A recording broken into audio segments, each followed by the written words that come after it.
I've been working as a K-9 handler for close to a decade now. My partner is a 4-year-old German Shepherd named Ronan. He's trained in tracking and narcotics detection, and he's dependable, steady under pressure.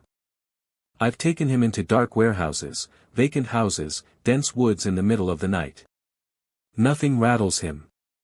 That's why that particular night still lingers with me. We were dispatched to assist patrol after a foot chase in a residential neighborhood. Officers had tried to stop a male suspect a few blocks away, but he bolted. They pursued him through backyards and lost sight of him near a specific property. The side gate to the yard was standing open, and the back door of the house was unlocked. A neighbor reported hearing what sounded like a struggle in the yard. That made it urgent.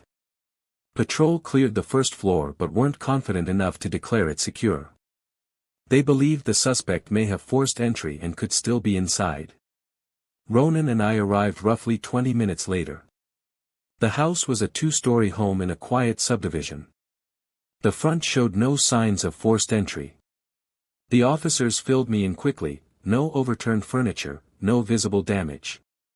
Just the open rear access and the fact that the suspect had disappeared within feet of the property. I shortened Ronan's leash and gave him the search command. He moved immediately, pulling forward with purpose.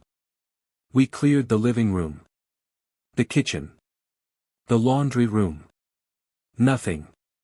Then we headed upstairs. A narrow hallway stretched ahead, lined with 3 bedrooms and a bathroom. The air felt still up there. No draft, no open windows. According to the neighbor, the homeowners were out of town. We checked the first bedroom. Clear. Second bedroom. Clear. Then Ronan pulled toward the bathroom at the end of the hall. The bathroom was small and orderly. Everything looked untouched. Ronan worked the room, around the vanity, along the baseboards, across the tile. Then he froze. His ears shot forward. His entire body stiffened. A low growl rolled out of him as he stared toward the bathroom doorway. The growl escalated into sharp, deliberate barks. He wasn't looking at anything inside the bathroom. He was staring into the hallway. I stepped backward beside him. "What is it?" I asked quietly. He stayed locked onto something down the hall. At the far end, near the doorway of the last bedroom, I saw it. A figure. Tall. Dark. Completely motionless. It didn't resemble any of the officers downstairs. And if one of them had come up, they would have announced themselves. I identified myself loudly as police and warned that I had a K-9 with me. No response. "Who's there?" I called out. Silence. Ronan began pulling backward, away from the hallway. I had never seen him retreat like that. He did not want to go forward. Then the figure turned and walked into the final bedroom. I knew every officer on scene. None of them were upstairs. I tried moving down the hall. Ronan planted his paws and pulled back hard, resisting me with everything he had. I drew my weapon and radioed that I had possibly located the suspect in the end bedroom and requested units upstairs. I urged Ronan forward. He resisted the entire way, glancing at me as if confused, like he couldn't understand why I was making him approach. When we reached the bedroom doorway, he refused to cross it. I stepped inside first, weapon raised. The room was empty. Completely empty. Just a bed against one wall and a dresser opposite it. I held position until the other officers arrived. Together, we cleared the room thoroughly. No one under the bed. Closet empty. Window closed and locked. No attic hatch. No crawl space. No hidden access point. Ronan stayed in the hallway. He would not enter. One of the officers tried coaxing him inside. He refused. We checked the walls for false panels. Re-cleared the bathroom. Rechecked the other bedrooms. Nothing. No sign of entry. No exit. No hiding place. If Ronan hadn't reacted the way he did, I might have questioned my own sanity. After about 20 minutes, I told the team I needed to get him out of there. As we headed downstairs, Ronan kept glancing back toward that bedroom. The moment we stepped outside into the night air, he eased slightly. Back in his crate, he curled up immediately, but he didn't look at me the way he usually does after a search. Patrol wrapped up soon after. I've replayed that moment countless times. I'm convinced what I saw was a real person, possibly even the suspect.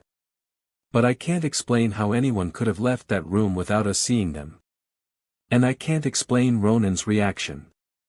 Some people might suggest we saw something else entirely. All I know is this: Ronan has tracked armed suspects without hesitation. He's entered far more dangerous environments than that quiet house. But that room? He would not step inside. And I trust that dog more than I trust my own instincts.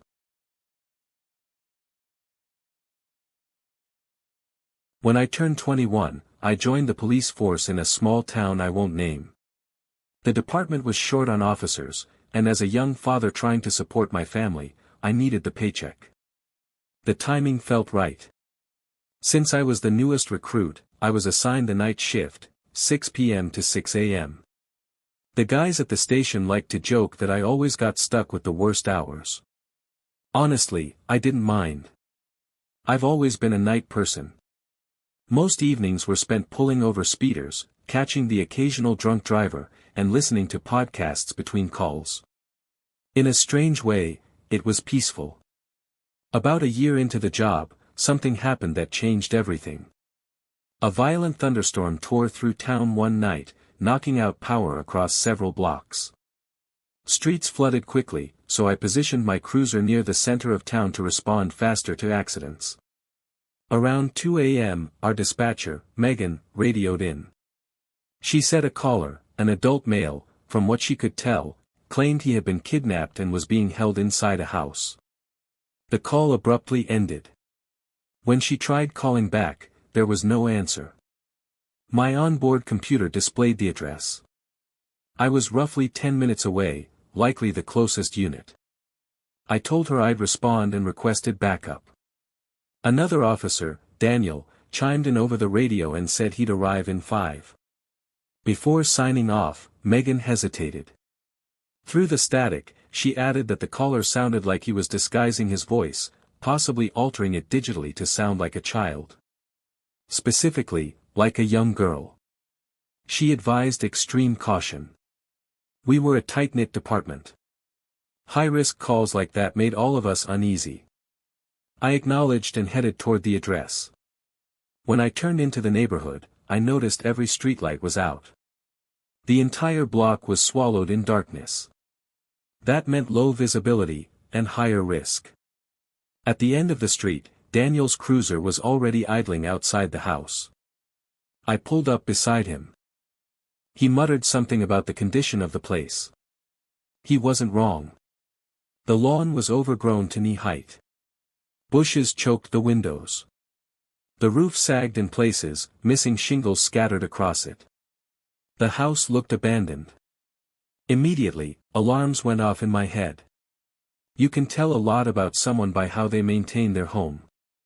I told Daniel I'd take point. We stepped out into the pounding rain and followed a soaked path to the front door. Daniel switched on his flashlight. As backup, his job was simple: watch the suspect, read body language, and react if things turned violent. He was steady and observant, exactly who I wanted behind me. I rang the doorbell. Footsteps shuffled inside. Then silence. Whoever stood on the other side was completely still. A chill crept over me. Slowly, I looked toward the peephole. The moment my eyes met it, a shadow shifted back abruptly. If you're inside, we need to ask you a few questions. Please open the door. Another pause. Then the lock clicked, and the door creaked open about a foot. A man in his early 30s peered out. Overweight. Thinning hair. Thick glasses. One look at his eyes told me he was hiding something. I explained we'd received a kidnapping call from this address. He acted confused. Said it must have been a pocket dial. I asked how he explained the voice we heard. For a split second, he looked away. Then claimed he didn't know anything about that. Anyone else inside? I asked. No. I live alone. I informed him we needed to come in and check. Not without a warrant. Fair enough. Within minutes, Megan confirmed that a judge had approved a telephonic warrant. We were cleared to enter. When I showed him the warrant, his hands visibly shook as he opened the door wider. The smell hit instantly, sour, rotten. I scanned the living room. Clothes and dirty dishes covered the floor. Cockroaches crawled across them. A stained couch leaned awkwardly against the wall. I'd seen houses like this before, often tied to drug use. Then I noticed something at my feet. A pink Barbie dollhouse. I recognized it immediately. I'd bought the same one for my daughter the previous Christmas. Do you have kids? I asked. No, he said quickly. Sometimes my nieces visit. Daniel and I exchanged a glance. No responsible parent would allow children in those conditions. I moved down the hallway. The man tried to follow. Daniel grabbed his arm and told him to stay put. The first bedroom contained more children's toys, and diapers. In the corner, a human-shaped figure hunched forward in a rocking chair. I drew my weapon. Then realized it was a doll. An enormous doll, dressed in women's clothing. Folded blouses, jeans, lingerie, arranged neatly by color, sat on the bed. The contrast between that obsessive order and the chaos of the rest of the house made my stomach turn. All clear, I said, though nothing felt clear. The second bedroom was empty. At the end of the hall stood a closed door, likely the basement. From behind me, the man asked if I wanted to check upstairs instead. I'll start down here. He grew agitated. Repeatedly insisted there was nothing below. I opened the door. Wooden steps descended into pitch darkness. Halfway down, I heard it, a rattling sound from somewhere deep in the basement. Daniel heard it too. The homeowner began apologizing over and over. Someone was down there. Each stair creaked under my weight. The noise grew louder. At the bottom, my flashlight swept across clutter, boxes, old furniture. Across the room stood another closed door. The rattling came from behind it. I drew my weapon. Come out slowly with your hands up. Silence. I repeated the command. Nothing. Carefully, I approached. Positioned myself to the side of the frame. Turned the knob. Swung the door open. And braced for gunfire. Nothing came. I stepped in and aimed my light. Inside was a man in his mid-40s, emaciated, restrained. Barely able to stand. A father of 3. A well-known member of the community who had vanished 2 years earlier. Everyone had assumed he was dead. Earlier that night, his captor had brought food down and accidentally left his phone behind. The victim managed to trigger Siri and call 911. By the time we arrived, he had been secured again, unable to shout or make noise.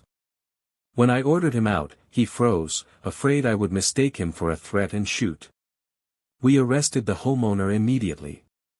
The victim was rushed to the hospital and later reunited with his family. No one was hurt.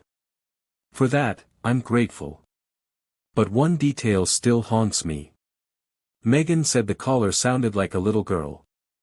The only explanation that makes sense is that after 2 years of captivity, he had been forced to speak in that childlike voice for so long that it became the only way he knew how to communicate. And if he was forced to do that, what else was he forced to endure inside that house?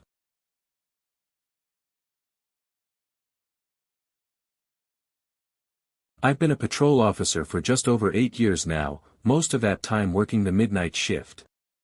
Nights show you a different side of the world. I've handled more domestic disputes, DUIs, burglaries, and overdoses than I can count. After a while, the calls blur together. You arrive, separate people, gather statements, maybe make an arrest, write the report, and move on to the next one. But every so often, a call sticks. This is one of those. It happened in late October a few years ago. Around 2:40 a.m. dispatch sent me to check out a 911 hang-up. The caller reported hearing a woman screaming from the house next door. The address was on a quiet residential street, the kind lined with single-family homes in a decent neighborhood that rarely saw police activity. By the time the caller dialed 911, the screaming had stopped. Still, she was certain she'd heard someone yelling for help. I was about 5 minutes away. When I arrived, the street was completely still. Nearly every house was dark. A light drizzle had begun, just enough to make the asphalt glisten beneath the streetlights. The house in question was a 2-story home with a small porch. No lights were on inside. I parked a few houses away and approached on foot. As I got closer, I noticed the front door was slightly ajar. That immediately heightened my awareness. An open door at 2:40 in the morning, paired with a report of screams, isn't something you ignore. I radioed dispatch that I was on scene and had an open door. I requested backup, but at that hour, the closest unit was at least 10 minutes out. I stepped onto the porch and listened. Nothing but rain. I knocked on the frame and announced, "Police Department." No reply. I knocked again, louder. With a report of screaming and an unsecured door, exigent circumstances applied. I slowly pushed the door open and entered. Inside, nothing seemed obviously wrong. No signs of forced entry. No unusual odors. The living room was directly ahead, neat and orderly. No overturned furniture. No visible struggle. I cleared the room carefully, checking behind furniture and scanning corners. Then I moved into the kitchen. Clean countertops. A sink full of dishes. A glass sitting on the table with what appeared to be water still in it. I remember noticing that someone had likely been sitting there not long ago. I called out again. "Police Department. If anyone is here, identify yourself." My voice echoed louder than it should have in the stillness. I'm not easily rattled, but something about the house unsettled me. I kept expecting someone to answer from upstairs. No one did. I moved down the hallway. A small bathroom on the right, clear. A guest bedroom on the left, empty. At the end of the hall was a staircase. As I stepped onto the first stair, I heard it. A faint shuffle from above. Like a foot dragging lightly across carpet. I stopped. Listened. Then drew my weapon and continued upward, slow and deliberate, flashlight aimed ahead. At the top were 3 doors. 2 closed. 1 slightly open at the far end. As I reached the landing, I heard another subtle movement from that direction. I announced myself again and ordered whoever was inside to show their hands. Silence. I approached the open doorway and nudged it wider with my foot. It was a bedroom. Larger than the one downstairs. The bed was unmade, sheets half hanging off. A lamp lay knocked over beside the nightstand. That was the first real sign something was off. I cleared the closet, empty. Checked beneath the bed, nothing. The window was closed and locked. No clear way in or out. That uneasy pressure built in my chest, the sense that the pieces weren't lining up. I moved to clear the remaining rooms. The second bedroom appeared to belong to a child, toys scattered around, a small dresser, posters on the walls. No one inside. The final door was the bathroom. As I reached for the handle, something on the carpet caught my eye. A dark patch. At first, I thought it was just a shadow. But it glistened under my light. I crouched and touched it with my gloved hand. Blood. Not a massive amount, but enough to form a small pool. My pulse spiked immediately. I radioed the Discovery and asked dispatch to expedite backup. People forget that officers are human, too. In moments like that, we feel the same fear anyone would. I opened the bathroom door and flipped on the light with my elbow. The shower curtain was drawn. There were streaks of blood across the tile leading to the tub. I stepped forward and pulled the curtain back. The tub was empty. But more blood pooled near the drain, like someone had stood there bleeding. I searched the bathroom thoroughly. No victim.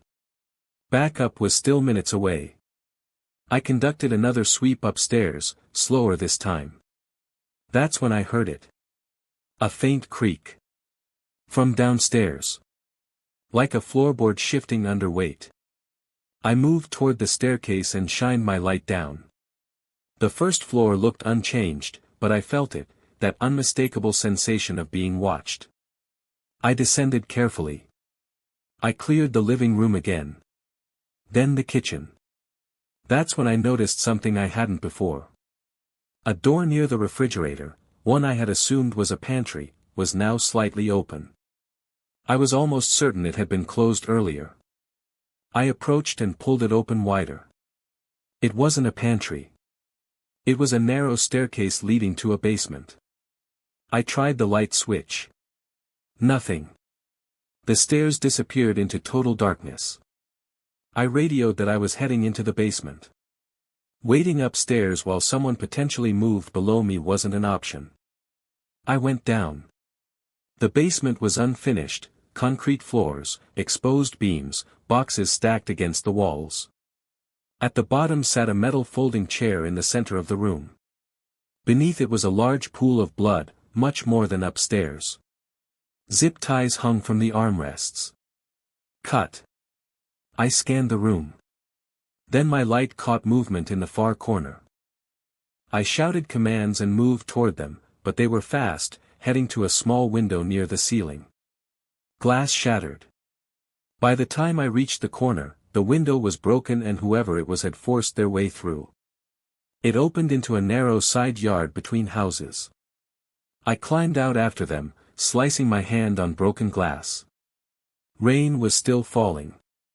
I saw a dark figure sprinting toward the alley. I chased, but lost them when they turned the corner. Backup arrived minutes later. We established a perimeter. K-9 units searched. Detectives responded. The suspect was never located.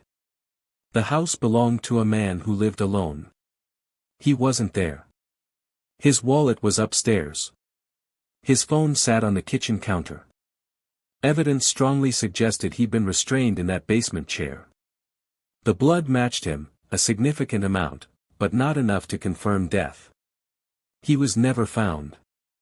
The neighbor who called 911 insisted she heard a woman screaming. We never identified any woman tied to that address. No evidence suggested anyone else lived there.